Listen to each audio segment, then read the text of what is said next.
How you guys doing? So yeah, just to give you a little bit of background about myself and our company, we've been in business since 2003. We started out, like probably a lot of you guys in this room, doing rehabs, buying rentals, things like that. And then that kind of eventually turned into building new houses. Been a real estate agent for 13 years as well. Kind of started everything at once, which is, you know, jump in with both feet and figure it out later. But I have my broker's license. We used to own a RE/MAX, owned a title company, and I also currently have my MHIC and MHBR licenses. I believe all that stuff's very important. You know, I still hold my real estate license. I don't actively represent buyers and sellers. I have a team that does that for me now, but I still think it's very critical, you know, to have those things because it just helps you with your, your knowledge of the market and things like that. Why new construction? Jason kind of, talked about this a little bit. For me, it's a more predictable process. I have about a 100-day timeline that on basically any project that I do, I can follow almost to a T. There's really no bumps in the road, as far as, hey, we opened up this wall and we found termites, or, hey, this isn't square and how do you want me to trim this, and these doors don't fit right, things like that. So I follow the same exact process on basically every house. Right now we build 5 different models. And even those 5 models, they range from 2,000 to 3,200 square feet.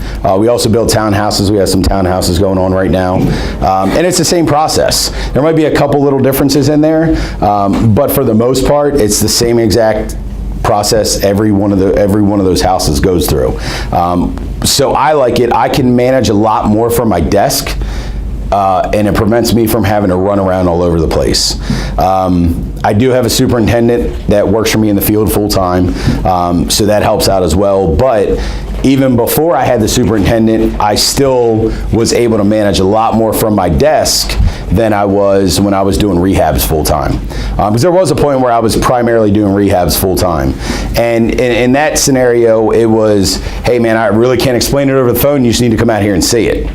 So then I'm spending my day in my truck running from here to there and all over the place looking at why is this not right, and what do you mean the door doesn't fit, and why is that not square, and what are we going to do with this, what are we going to do with that, and every single project is different. There's no rehab out there that's the same. If anybody has them, let me know, unless you're doing them side by side in total guts or something like that, but that is certainly the exception to the rule. So I found that it's a much more predictable process, which for me in turn makes my business more scalable. Because then I can go out there and say, hey, look, I could pick up lots and I know I'm putting the Mason model on there or the Mara model or whatever model I have. I already know, hey, I'm going to take this lot, put this model on it. I know what my hard costs are going to be because I've built that house numerous times. So I could say, okay, I'm X amount of dollars per square foot on this one. These are my finishes. The way we're set up, just to kind of give you guys an idea as far as the predictable process is concerned as well, is we have 2 different levels of finishes. We have our traditional series and our executive series.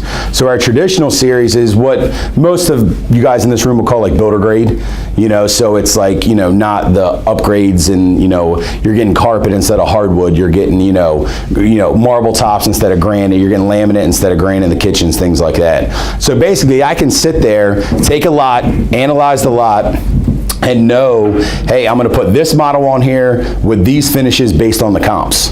So I can do all that stuff really at my desk. Pull up Google Earth, look at the surroundings, run the numbers, run the comps, know how wide the lot is, go to the county website, figure out exactly how wide the lot is if I don't have a plat or something, and do a lot of my basically desktop analysis right there and almost determine what I can pay for that lot without even driving out there. So it really starts from the beginning as far as being predictable. Better returns on your money. I've hit some home runs as rehabs, and I'm sure other people in this room have as well. But what I mean by that is, and maybe it should say better, more consistent returns, I should say. there's not, and it almost ties right into the top one because there's not as many surprises. I don't know how many of you guys in here have never had a cost overage on a rehab, but I don't think I've ever done one where I haven't gone over budget to some degree or had some surprise where it's like, oh, well, I didn't realize that, oh, we have to put an escape window in the basement if we're finishing it now. I get some giggles out of that because I learned that one the hard way myself. But, at the end of the day, I've never had a rehab project, that I haven't had something that was unexpected. New construction, the only place I've really ever had that is when I'm digging a foundation because I can't see below the ground. So I've hit bad dirt before.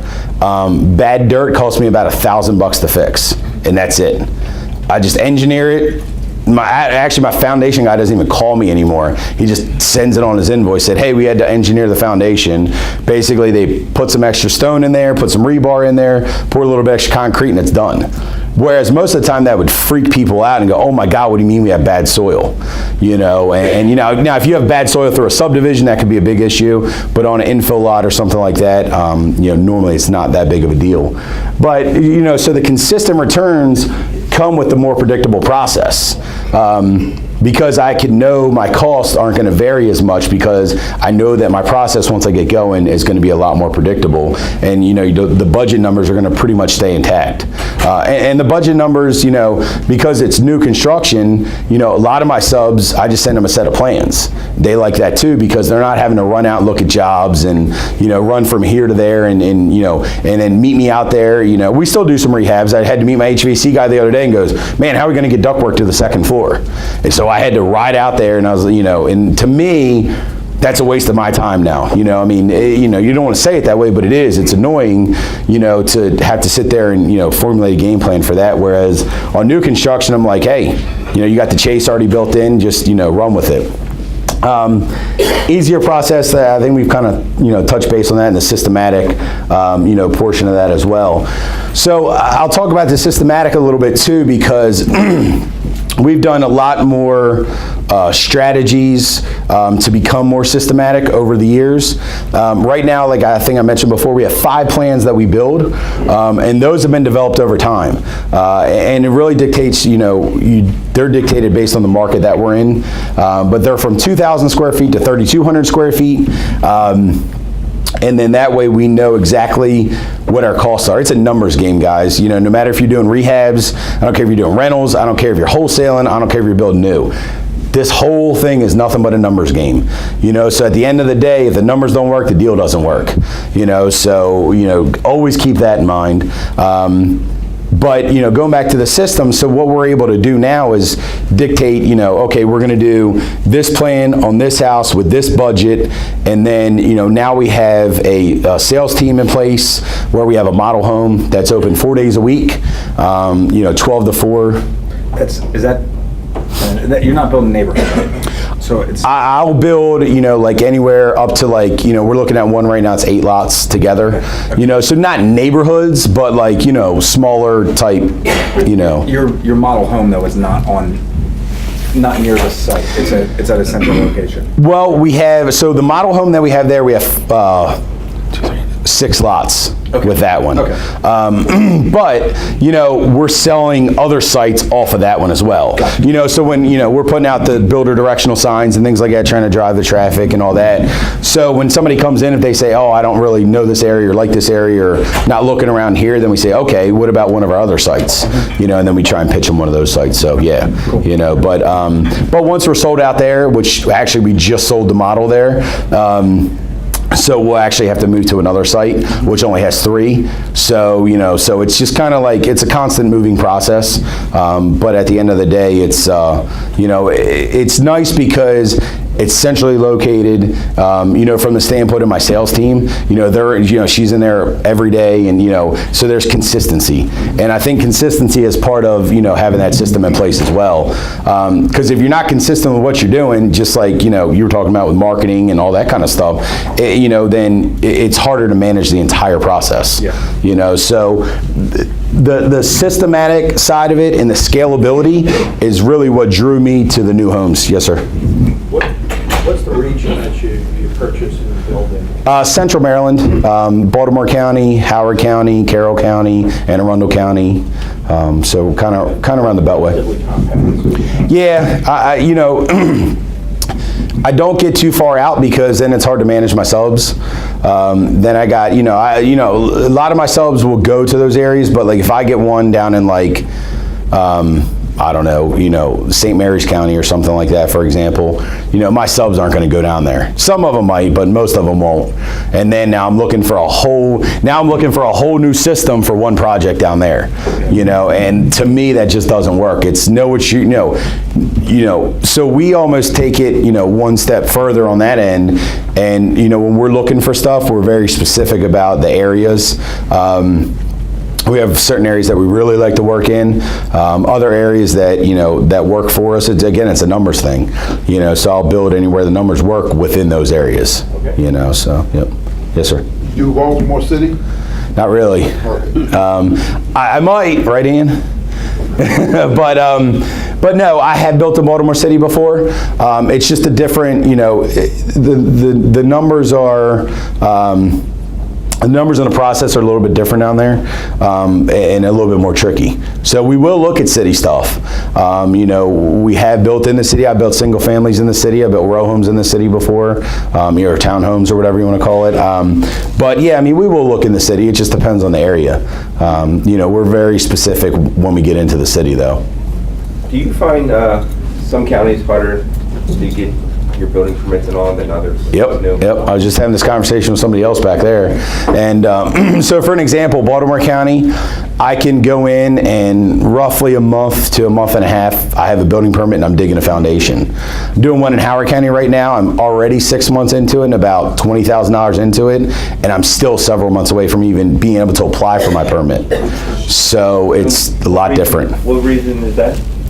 Just the county process. Really? So in Baltimore County, as long as there's, a normal infill type lot, public water, public sewer, you can actually walk a lot of that through the day you walk in to apply for your permit.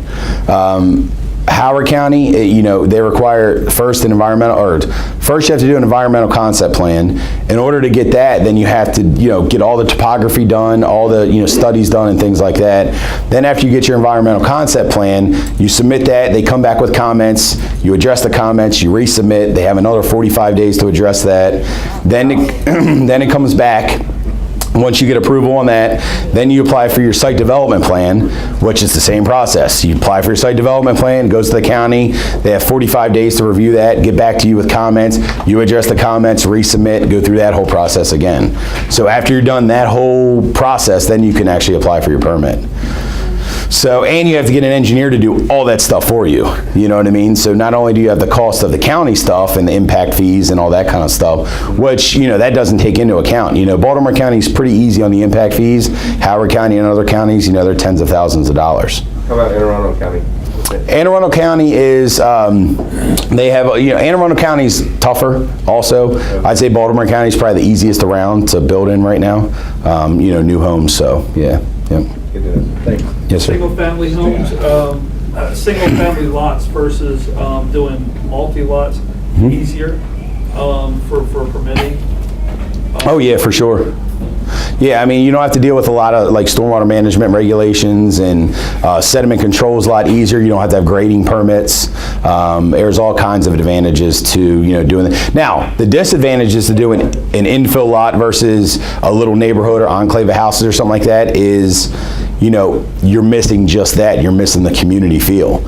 And you got to be careful what the houses around you look like and what they're doing, just similar to a rehab, But even more so, I feel like with new construction, people scrutinize the neighbors more on a new house a lot of times than they do a rehab for whatever reason. But no, for sure, infill is a lot easier than, subdivision work.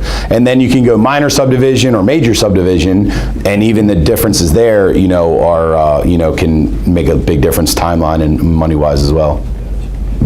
What's the difference between a minor and major subdivision? Just the amount of houses that you're subdividing. So in Baltimore County, it's 3. Most counties are normally around 3 to 4 is a minor, and anything over that is a major. And a minor in like Baltimore County, a year to 2 years, a major 3 to 5 years, depending on, what you have going on. From start to finish? Start to finish, yeah. Well, that's one Yeah, of- Tom, you know that, don't you? Lot line adjustments are wonderful things. Yeah, I'm doing one right now, and that's saving me big time, so. We got If you need case law, let us know. We had it written. Perfect, I'm sure you paid for that too, didn't you, buddy? Yeah. Yes, We sir. got lots. I'm sorry? Lots. How big get lots? I built on less than quarter acres up to several acres. So anywhere in between there. And then, the thing to keep in mind with that is the size of the lots is going to dictate, the size of the lots and the zoning is what's going to dictate what you can build there. They have different setback rules and regulations and things like that depending on the different zoning that you have. Yep. And that's county specific. So, and the county classification, the classification codes between the county are different. Like R20 is a classification code in Howard County, and like DR 5.5, DR 3.5 is like Baltimore County type codes. So it doesn't carry over. So if you walk into Howard County and you say, oh, is that DR 5.5? They're gonna have no idea what you're talking about. And certain engineers only work in certain counties. Like I have a Baltimore County engineer and I have a Howard County engineer, two totally separate people. My Baltimore County engineer won't work in Howard County. My Howard County engineer won't work in Baltimore County. So, who wants to build new houses? The next step. When you're looking at lots, Yep. do you typically look at like a large undeveloped area and then subdivide the lot, or are you looking at predefined spaces that are 6 lots or Yep. 2 lots or whatever? Yeah, both, all the above. You do the subdivisions. Just Yep. And that's actually one of the slides back here a little bit later. But no, it's all good. I'll address it now and we'll just skip it later. So, each has their pros and cons. If you have a trusted resource, and I'll be honest, that is tremendously important, is to have a trusted resource, an engineer or somebody that you're working with that is really going to give you an idea of what you're looking at. And when you're looking at subdivisions, you have to do estimated costs too, because there's I should have brought an example of it, but I just did one. It's 6 lots in like Middle River Perry Hall area, which is Baltimore County, and the just the site work and the engineering is $453,000 just to do the work there, and that doesn't count, building a house or any of that kind of, that's just getting to the point where I can apply for a building permit, and then you have others where I'll walk it, like I had my engineer apply for a permit today and it was like $260 to apply for the permit plus his time. So info lots are, they can be cheap, they can get, depending on, every lot is different, just like, different rehabs have different, aspects of them or whatever, but at the end of the day, each lot is going to have its own unique challenges, and you really have to educate yourself, or you're going to spend a lot of money with your engineer. Because if you don't have an idea of what you can do with it, you have to know enough to be able to do your preliminary research. Because you're talking 100, 150, $200 an hour for some of these guys.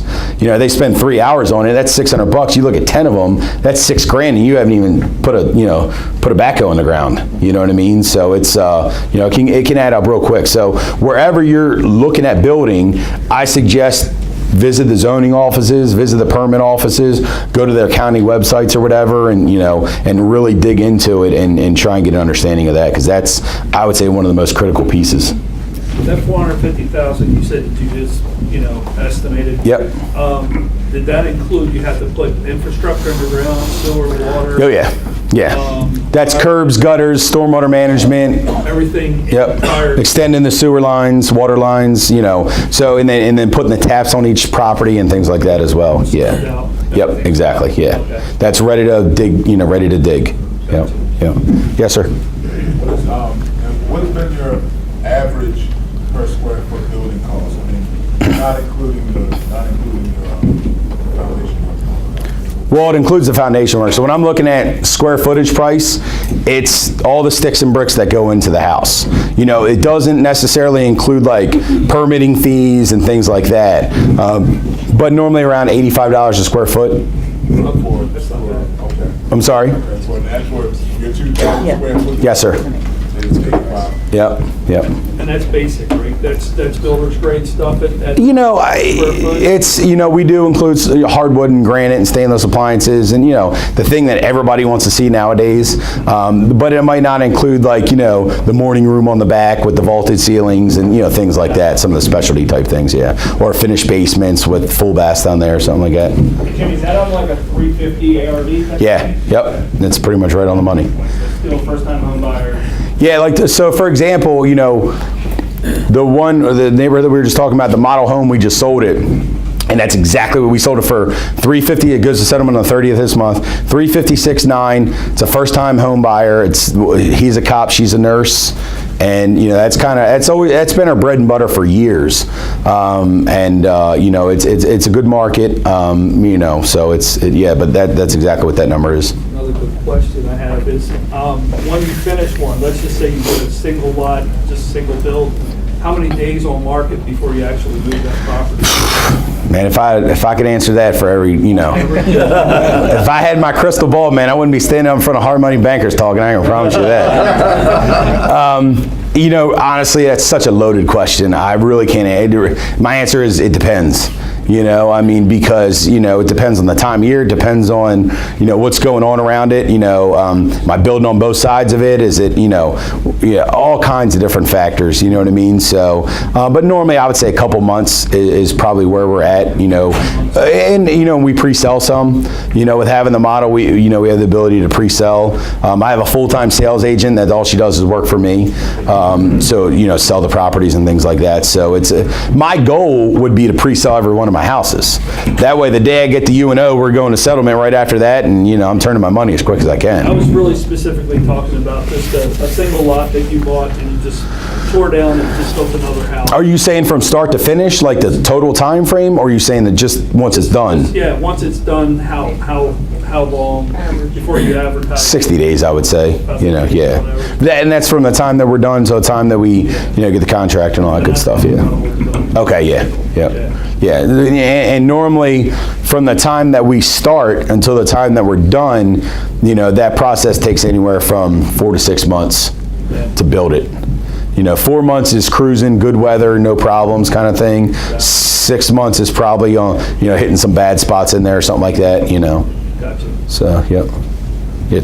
Just tell When me. you're talking the per square foot for the sticks and bricks, is that including allocating your project manager's costs? No, that is hard costs. That's just the hard. That's the hard cost of the sticks and bricks, yep. Like the mat- That's not overhead. The overhead. Yep, The yep. overhead's gonna be whatever. Yeah, and we do that on the job costing on the backside. Yeah, but you know, I mean, when I'm talking hard cost, that's my, you know, sticks and bricks. Yep, your yep. overhead? No soft cost. Do you ever average out the overhead per square foot? Not per square foot. I've never done that. That'd be something interesting to do though. Yeah. Oh, would you find it's like a flat cost though? Per house, you mean? Yeah.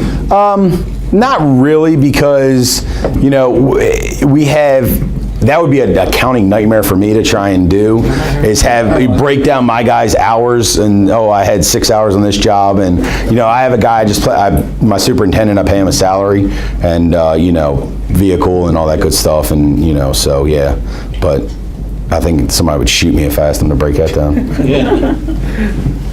How many houses do you build a year? We build about 20 a year. Yep, yep. Have you ever thought about transferring the module? I visited basically every modular site up in Pennsylvania. It's funny because 13 years ago, whenever we started this, the first lot that we built on, we actually bought it as a rehab. It's fire damage. We bought it as a rehab. We're like, oh, we'll go in here. And then got to the point where we brought the engineer, and he's like, man, he was like, this thing's just, it's gone.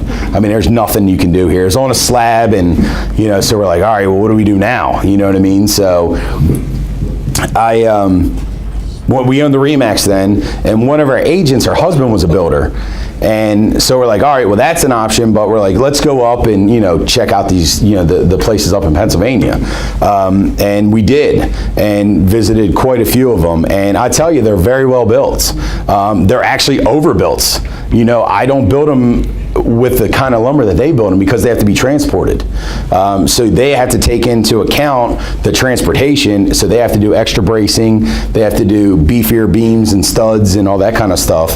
But you're limited on some of your options because, same thing, they have to put them on a truck and haul them down here. So you have to meet road restrictions, which means you can't do 9-foot ceilings because you can't make it under the overpasses on the way down the road. You have to stage them. So once you get, if you get the modulars down here, you have to have the space to actually stage these things out in order for the crane to come in the next day. So you're talking tractor trailer loads of, 10, 12 by, 40-foot boxes that you have to find somewhere to put, 6 of them or so. And it's not very easy to do. And we had issues where we had some power lines in the way and things like that. So bottom line was, on that project, we elected to stick build. And that's actually how I got my start in this whole thing, is he stick built us the house, and then he went on later to teach me the whole business. And honestly, just to tag on. Yeah, I know Tom's done them. He can probably answer it too. We did two modules at the same time we did a stick build. And at the end of the day, the per square foot cost was pretty much even. How about time frame per build out? Permanent build out? Stick built was way faster. Stick build was the modular, there weren't that many modular contractors left in this area after 2008 crash and stuff. He was a one-man shop. He ended up using our plumber, our HVAC guy, our trim guy. He was slow. It got delivered quickly and was set in 2 days. That was October of 2014. We didn't get them ready to get on the market because of connections, and then slow stuff till September 25th. So your holdup was more of his substance? Yeah, a lot of it was his, and it was something we learned with him. And I haven't really found anybody else in the business. It's kind of ripe for an opportunity. Well, the thing with the limitations of what you can do. The thing with the modulars is you need a little bit of this guy, a little bit of that guy, because they'll rough in all the plumbing, or a lot of the plumbing, but then you need a plumber to come in and figure out, all right, how does this box connect to that box, and things like that. And so they don't, in this state, you're required to put sprinklers in new construction. Yeah. They don't do that in modular. Right. Well, and the thing is, that I ain't thinking about that's a good point, Tom, because back then I didn't, that was, years ago, they didn't require sprinklers. Now they do. I didn't even think about that, but that's a good point, because they send them sheetrocked, right? Yeah. Yeah, right. They do. They do. I've got 5 of them going on in Montgomery. Oh, okay, there you go. Yes, sir. Okay, good. Yeah, honestly, I haven't looked at them in probably 12 years, so, but, I've always stick built since then. And also depends upon the modular company that you're actually doing business with. Okay. It's gonna dictate, as far as the erecting of the building and putting the building and all that together. Right. There are some companies that will actually send their own crew to actually set. Yeah, right, yeah. I built a couple of modulars. Okay. No problem with them. Oh, good. I would rather do a modular than stick build, and the time frame is cut tremendously in half. Right. Like you mentioned, you do yours in 4 months. Yeah. You Yep. can do a module in 30 to 45 days. Right. And they're nice. Yep. Well, that's good. If you find a place to stage them, that still remains an issue, no matter what site you're on. Is going to be the staging of the. You still run into that. You got to stage them in order for the crane. Well, yeah, you still have to do that. Right. But, I think it goes right back to one of the points that you made, and that was, you sort of have to pick and choose what it is that you're going to do. And that's a part of actually planning. Once you find that lot, this lot conducive enough to actually support me putting a project in. Yep. And the reason that I selected just the stick build is because then, like it's talked about before, systematic. Then I'm like, well, am I doing modular? Am I doing stick build? And I just do all stick build. That way I know the process from A to Z, and it's simpler for me. Everybody's got, apparently these guys have had good success with it, so you might want to chat with them a little bit more. Better success with panelizing. Yeah. Yeah. Yep. Better success, yeah. It's got the speed of the modular, but not all the hassle. Well, that's how Ryan Holmes builds theirs. It's all panelized systems that come out, so, Yep, exactly. And panelizing works even for custom homes. Yeah. Yeah, you just get them done ahead of time, exactly. Yep, for sure. Land development, we kind of already talked about this a little bit, but we always look for developed lots first. And just, and by developed, I mean, it could be one infill lot, it can be, we're looking at one that was 14 lots that are already subdivided, already ready to go and things like that. So, you can start building sooner on those. We talked about that. We will develop lots. I kind of talked on that a little bit earlier. But the big thing is the numbers need to make really good sense, and you always have to factor in your holding time on those, because you're not building all 14 at once. You know what I mean? So at the end of the day, you got to build one and then plan on what's my takedown schedule for the rest of these lots, and then factor in your holding costs just like you factor it in on a rehab right now. Trusted resources, we touched on that a little bit ago. Good surveyor, engineer, county expediter, a good attorney to prepare deeds, right-of-ways, highway widening agreements, things of that nature. And then we talked about this too, good understanding of zoning, environmental, permitting issues, how to do feasibility studies properly, and things of that nature. That's all very, very critical. Permits, we kind of talked about a lot of this stuff already, but different permits, or different counties can take different times, different expenses, and that's all stuff that you need to know when you're going into buying a lot. Had I not known what Howard County was all about, and I said, oh, that seems like a good number, you know what I mean, then now all of a sudden my holding time is going up by 6 or 8 months. My impact fees and, permitting fees have gone up by 30 grand, 20 grand, all of a sudden that can kill a deal, and that's something that is very, very important to know. And the processes, like I said, the different counties have the different processes, and that's why it's important to make sure that whoever you pick knows what they're doing in that county. I don't want my Baltimore County guy going to Howard County. He's just going to screw it up, and then it's going to take even longer, so. Then, on new construction, you have to do, in addition to the permits, you got to do utility agreements and contracts and things like that. So I have one right now where it's 3 lots, and I have to extend the main sewer line about 150 feet. It's going to cost me about $100,000 to do it. But I can't get just your average plumbing company out there. There's predetermined, approved contractors in Baltimore County that are the only ones allowed to do it, because they can't have somebody screwing up their, sewer system. So it's already pre-approved contractors that you have to pick from. So you got to know all those things going in, because, if you don't and you jump in, you can be stuck with something that, so for an example, the guy we're buying this land from didn't know what he was doing when he got into it. In 2006, I think it was. 2006, he paid $150,000 for the land. Tried to develop it since then, couldn't do it, ran out of money, and I bought it for $50,000 from him, and he's holding the financing until I build the houses for free. So, you just really got to know, or else you can get, you can take a bath on these things. Because it's not like you walk up and you have the house already sitting there and it's cosmetic, or even if you run into some structural stuff on a rehab, it's what's the, do I have to do a development agreement? Do I have to do utility agreements? I'm looking at the piece next to this property, and I have to move literally a BG&E tower, which they want $55,000 just to move the tower. So there's all kinds of site things that you have to consider, when you're looking at land as well. But it's a numbers game. I don't care if it costs $1,050,000. If the numbers work at the end of the day, they work. You know what I mean? So it's got to be worth my time and aggravation. But you have to know those types of things going into it.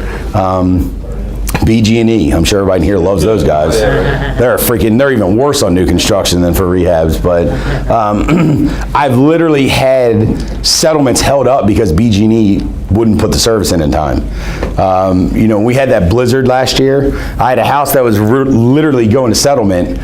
BG&E wouldn't, everything was done. The house is literally sitting there finished. They hooked up the electric, didn't hook up the gas. Oh, that's a different crew. Blizzard hits. These people I had to pay for them to, get the portable storage units. They moved in with their grandmother. Oh, it was a joy, and that's BG&E. What am I gonna do? Go somewhere else? So, you gotta stay on top of those guys big time, on the new construction side. Because if there's one job, they just had to come and set transformers and all kinds of stuff. Because if there's not power where you're building, I don't know what the power grid looks like for that. So they had to come out and put a new transformer in. And I didn't even know that when I started. They really didn't even know it when they started.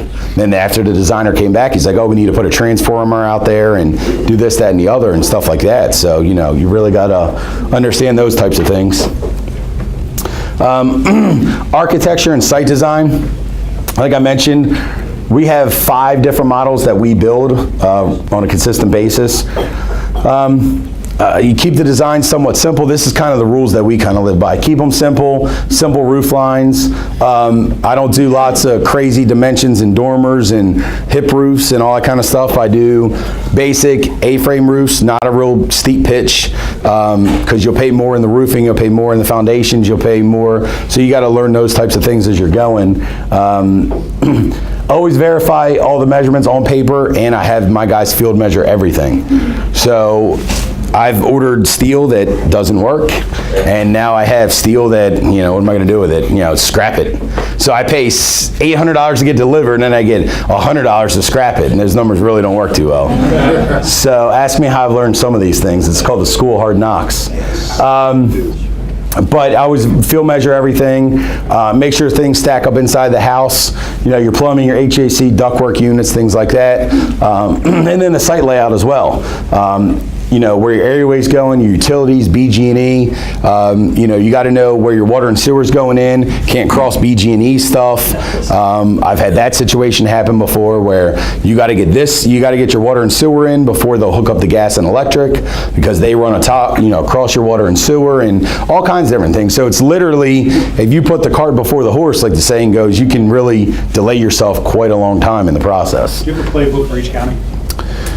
It's up here. I mean, it really is. I mean, it's just, you know, it's just years of learning from like my screw ups basically, you know, and I'm just being honest. I mean, it's just like anything else. It's when, you know, when you guys started rehabbing, or, you know, if you're doing rentals or whatever your game is right now, you've learned more by actually just doing it than you can by, you know, just, oh, well, I need to learn this entire process, you know. Learn enough and then just start doing it. Take action, you know. So if the utilities are at the lot, but you know, are not connected to the house, the house on it, who brings that in? Is the county utilities or your plumber? And so you mean, are they in the street but not on your lot? You have to have a utility contractor. Okay, so and they have to be approved by the county. Okay. So, yep, and that's, you know, so even what I was mentioning before, so there's taps, which is what you're referring to, and then there's major utility work, which is like I was referring to, where I have to extend the sewer 100 feet. Yep, so if you're tapping in, every county should have a list of pre-approved utility contractors. Where can you find that? Just call the county up. Call the county? Yep, county should be able to give you that. Yep. So, you know, things like, you know, what your elevations are going to be. So when you're digging the foundation, you need to know how, you know, you need to be able to, you know, start with the end in mind. What's this house going to look like when it's done? Is it going to be, is the foundation going to be 3 feet out of the ground? What's my grading look like? You know, how's my areaway line up with that? What about my front lead walk and my steps and things? If I do too many steps, I'm going to need handrails and railings around the front. But if I don't do too many, I can get away with that, which is a cost savings. So there's all kinds of things that you can factor in. Do I want to try and get some natural light in the basement? You know, can I put a full slider in the basement, make it a walkout? You know, do I have to have an areaway? I mean, all those things have to be determined before you even apply for your permit.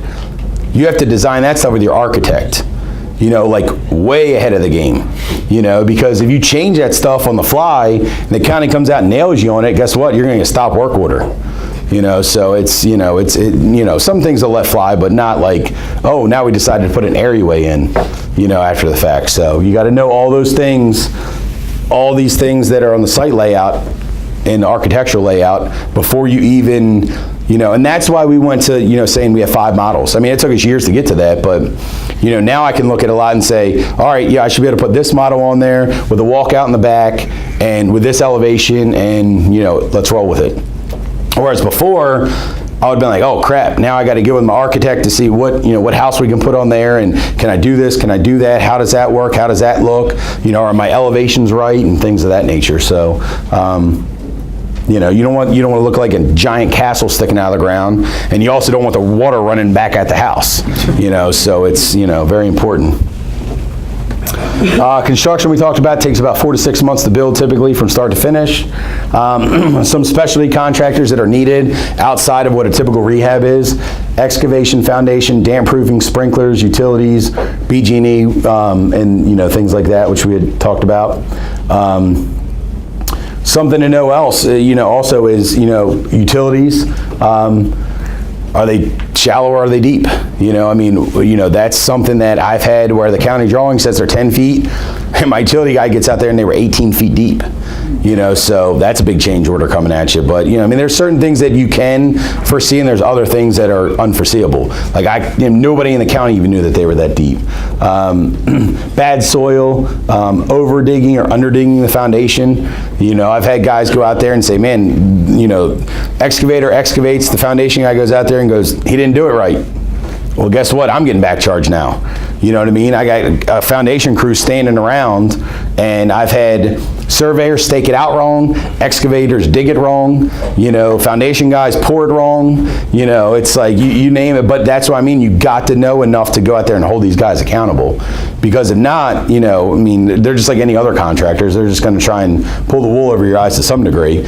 But this is major stuff. If I don't pour that foundation in the right spot, I got a serious issue on my hands. Especially when the end buyer comes out to survey it. Survey company comes back and says, wait a second, that foundation's a foot in the wrong direction.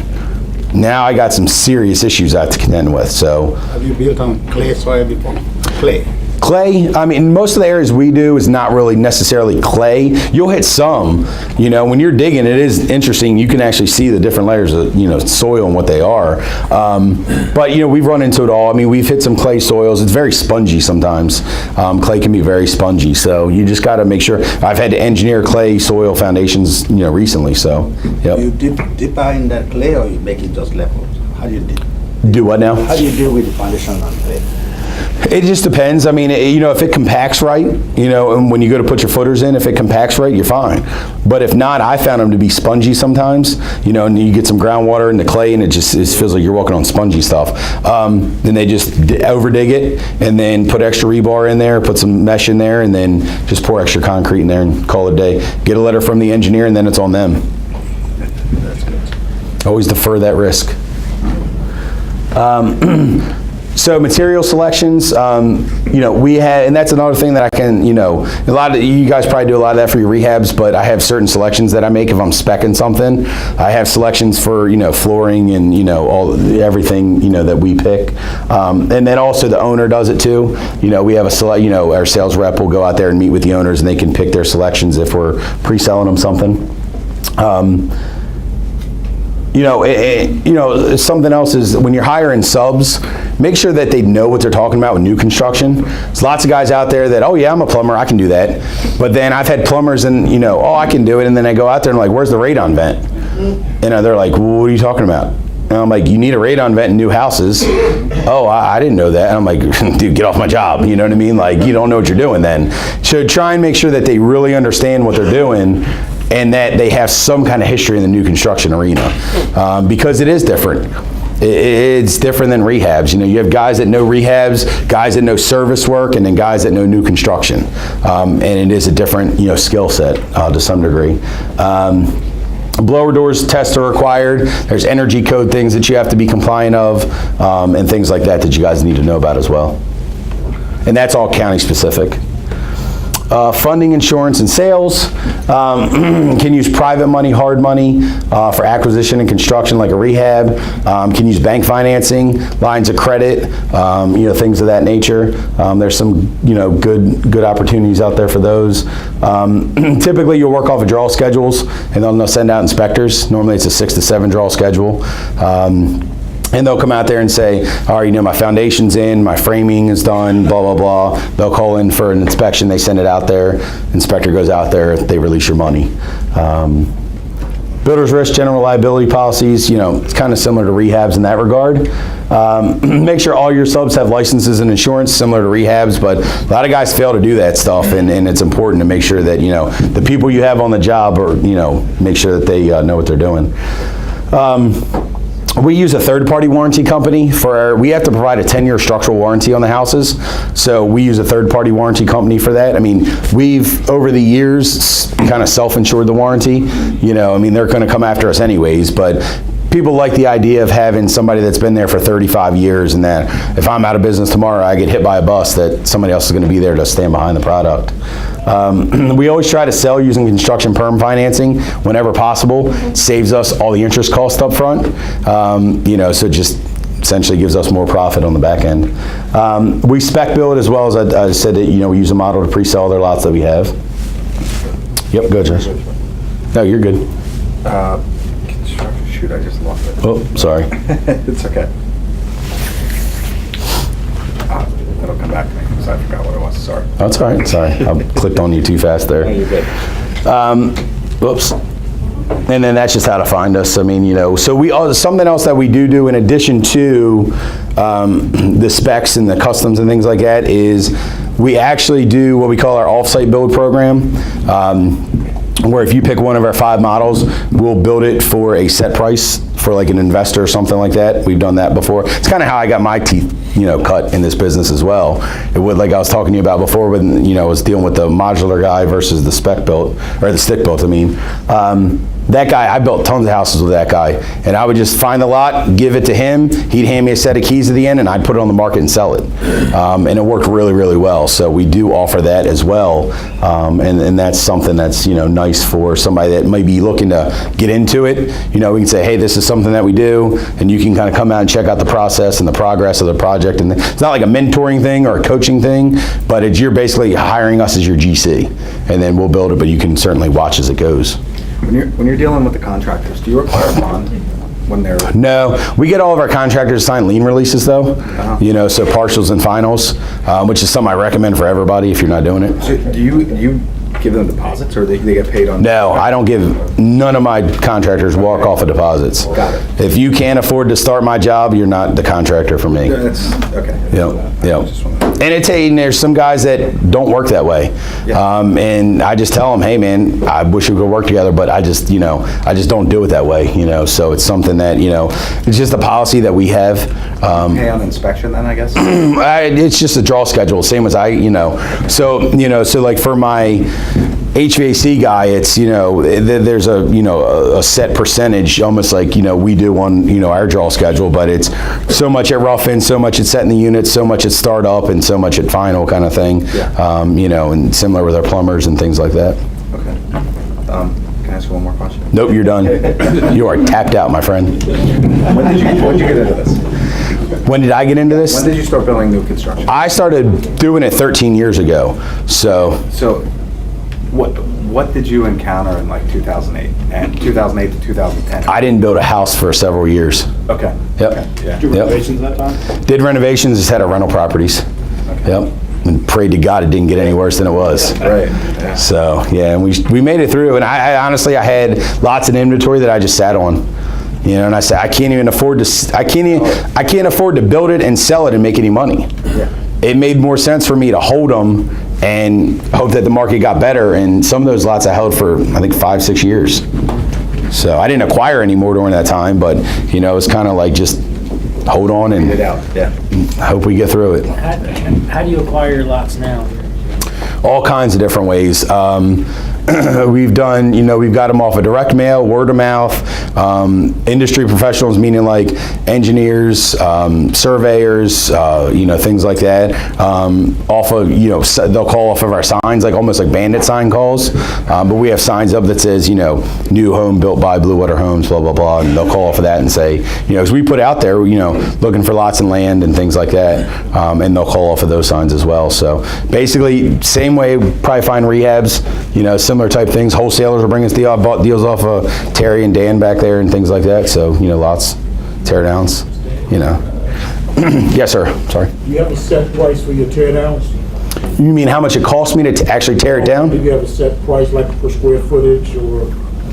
You mean if I'm tearing down a house? No, because different houses are, different sizes, depends on, how much, how big the house is, what all is entailed. One thing I will tell you with tear downs, when you're raising a property like that, is try to make sure you do as much homework as you can up front. Is there asbestos in there? Is there lead in there? Because you have to get a raising permit. I don't know if everybody's raised the house, but you actually have to get the raising permit.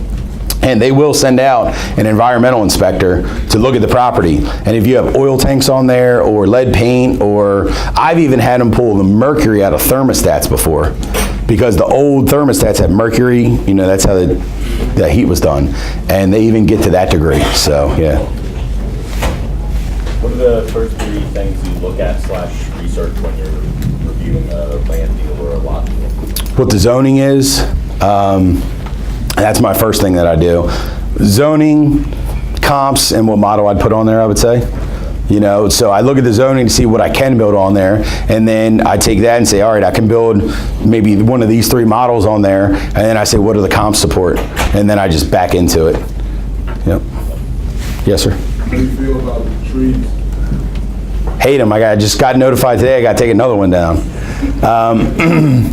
You have a good tree guy, or have a good land clearing company too, because some of these lots that I have, they're just fully wooded, and make sure that they don't drop trees across neighbors' properties and knock down power lines and Verizon lines, which I've done. I didn't do it, the guy did it, but yeah, he dropped a tree and dropped it the wrong way, and it knocked the whole power out for the whole neighborhood, took Verizon down for everybody, and hit the lady's house across the street. So remember I said insurance? Make sure they got insurance. Yep. Yes, sir. What's the first couple of things to look at for a tear down? What should you, if you're interested in purchasing something, tearing it down, what should you look at? I would look at, what, kind of what I touched on before. Is there any environmental issues going on there? How big the house is, and get an idea of if you got a good demo guy or something like that, get them to go by and give you an estimate. Now, there's a lot of guys out there that, do like interior demo that don't have the machinery for that, so you need to have backhoes or, skid steers or whatever you need to have, grapple buckets and the whole 9 yards. So, you really got to have the right person for the job. Don't get an interior demo guy in there. He'll be there forever. You need somebody with machinery they're in and out in a couple days or a day or something like that, yeah. And get a set price. Don't go in there and say, oh, I'll supply the dumpsters and you supply the machinery, because, man, that can just go way bad. Yeah. Any more questions? Well, thank you guys very much for your time. I appreciate it.